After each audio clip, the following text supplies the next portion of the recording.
Have you ever really thought about how a discovery in a lab becomes the pill you pick up at the pharmacy? It's a journey that's way more complex than you might think. So today, let's pull back the curtain on the hidden world of pharmaceutical technology transfer.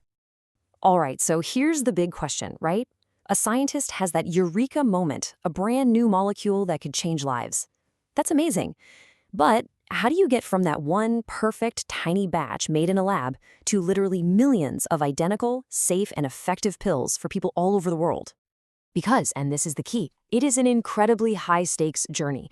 You can't just, email a recipe over and hope for the best. What works perfectly in a small glass beaker can go catastrophically wrong in a giant industrial vat. Just the tiniest change in equipment, in raw materials, heck, even the humidity in the air could turn a life-saving drug into something totally useless, or even worse, something harmful. And that's where the solution comes in. It's a master plan, a whole discipline really, called technology transfer. Think of it as the official rulebook that makes sure the genius from the lab doesn't get lost in translation when it's time to go big. So, what does this master plan actually look like? Well, it all starts with one absolutely crucial document, the Technology Transfer Protocol. This protocol is the official playbook. It's this incredibly detailed master document, often guided by standards from the World Health Organization, that lays out every single step of the journey. It's the mission plan, defining exactly what you're doing, what the scope is, and how you're going to measure success. And this blueprint, it starts by defining the mission. What are we making? Who is responsible for what? It meticulously compares everything from the original lab, their materials, their methods, with what the new factory has, so you can spot any tiny differences before they become huge problems. Next, it maps out the actual process. It identifies what are called critical control points, those moments in manufacturing where things like temperature, pressure, or mixing speed are absolutely non-negotiable. It even defines ahead of time what a good trial batch is supposed to look like, setting the goalposts before you even start. And finally, you've got the follow-through. What happens if something goes wrong? There are change control procedures for that. The protocol also spells out exactly how the final product gets tested, how samples are kept for future reference, and then, the most important part, the final signed-off conclusion. Only then, when everyone agrees, is the transfer considered complete. Okay, so a solid plan is essential, no doubt, but you also need the right mindset, and that's where something called quality risk management comes in. It's the whole philosophy that guides every single decision.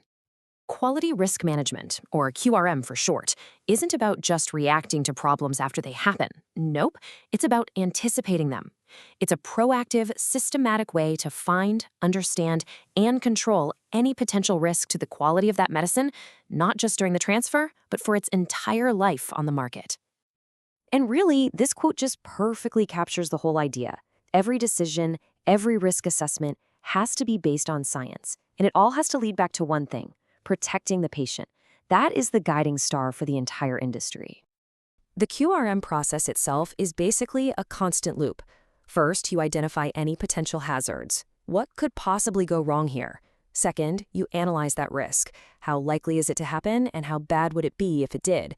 Third, you control it. You put protective measures in place. And finally, and this is super important, you communicate what you found and what you did about it. And then, the cycle starts all over again. So we've talked about the big plan and the philosophy. Now let's get into the nitty-gritty details. And trust me, the level of detail we're talking about here is just astounding. First off, a quick clarification on some jargon. A transfer can happen inside the same big company, say from their lab in Germany to their factory in Brazil. That's an intra-company transfer. Or it can be between two totally separate companies. That's an intercompany transfer. Either way, the process is just as rigorous. Okay, let's talk about the machines. Before any piece of equipment gets used, it has to be qualified. The first step is installation qualification, or IQ. This is basically a massive checklist proving that the machine has been installed perfectly, down to the last nut and bolt, exactly how the manufacturer said it should be. You skip this, and maybe a sensor is off by a single millimeter, causing a silent disaster waiting to happen. Next up is operational qualification, or OQ. So the machine's installed, right? Great. But does it work right?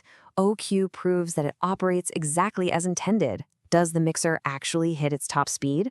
Does the heater hit the right temperature and stay there? If you don't check, you might have a machine that never quite mixes things properly, leading to bad medicine. And the final step is performance qualification, PQ. This is the ultimate test. You run the machine for a long time with the real materials to prove it can consistently churn out the same high-quality result batch after batch after batch. This is so important because a machine that works perfectly for an hour might start to drift after 10 hours. Only when IQ, OQ, and PQ are all checked off is a machine considered ready for action.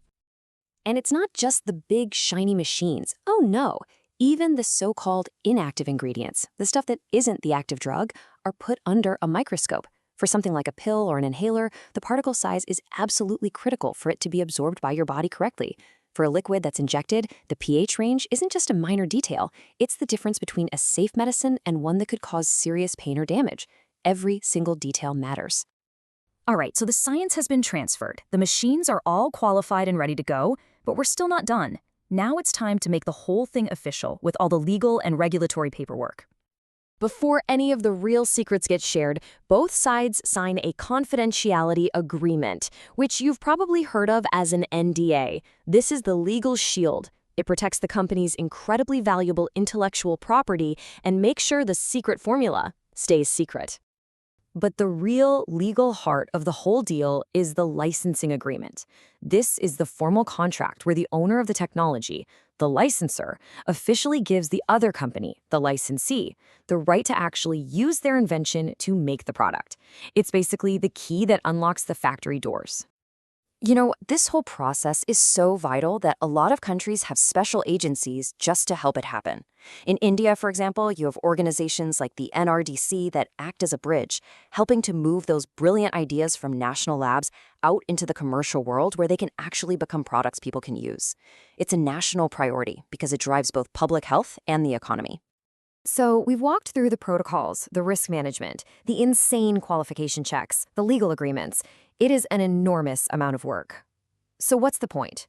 What's the ultimate goal of all this trouble?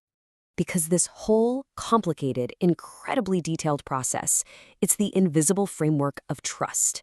It's what ensures that the medicine you or someone you love takes is safe, that it's effective, and that it is precisely what it's supposed to be. Not just the first time, not just most of the time, but every single time.